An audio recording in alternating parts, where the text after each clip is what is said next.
So you had a post of talking about the fact that nobody's hiring junior engineers and AI tools people are trying to make AI replace that. And I totally see that because I've been using this tool for the last 2 months called Devon.ai, and it's like magic. It is about a junior engineer level quality of what it can do. So it still needs a lot of oversight, and sometimes it'll get off in the weeds and you got to bring it back in. But the fact is, it's amazing. It writes amazing code. It doesn't ever stop. It has its own environment for running tests. It can do browser-based tests. It can do CLI-based tests, everything fully automated.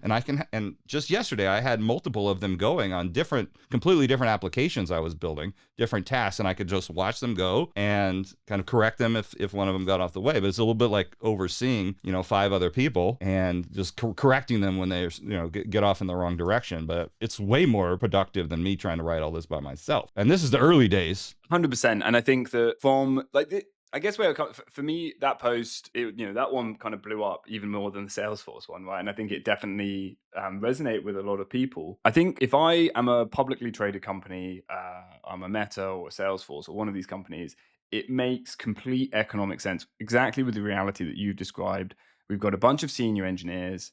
We're going to have these AI tools that they're already, pretty good and are only going to get better. And basically we're just going to like pull up the ladder, like get rid of the managers, don't hire any juniors. We don't need to like grow any more people anymore, or help them develop. We're just going to kind of focus on our existing senior engineers. They're going to be whatever, 5x, 10x, I think the idea of AI as an amplifier is a really useful way of thinking about it, in that it amplifies your strengths and your weaknesses as well. And so it makes a lot of sense, right? You're gonna cut costs, you're gonna have at least the same productivity, if not more, and shareholders are happy. It makes a lot of sense. The challenge I see with this is very short term, basically, because even if you take the assumption that these tools are going to get better and our senior devs can just do more and more and more, at some point those senior devs are either going to want to, basically they're going to start realizing how much value they're creating independently.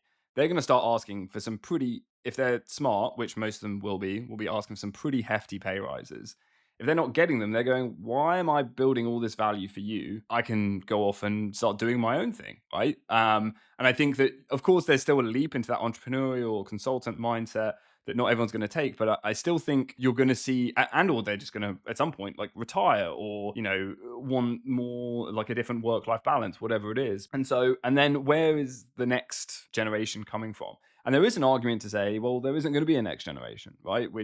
Everything's going to be AI all the way down. And, that's kind of the end of it. Like, this is the last hurrah of any sort of software development.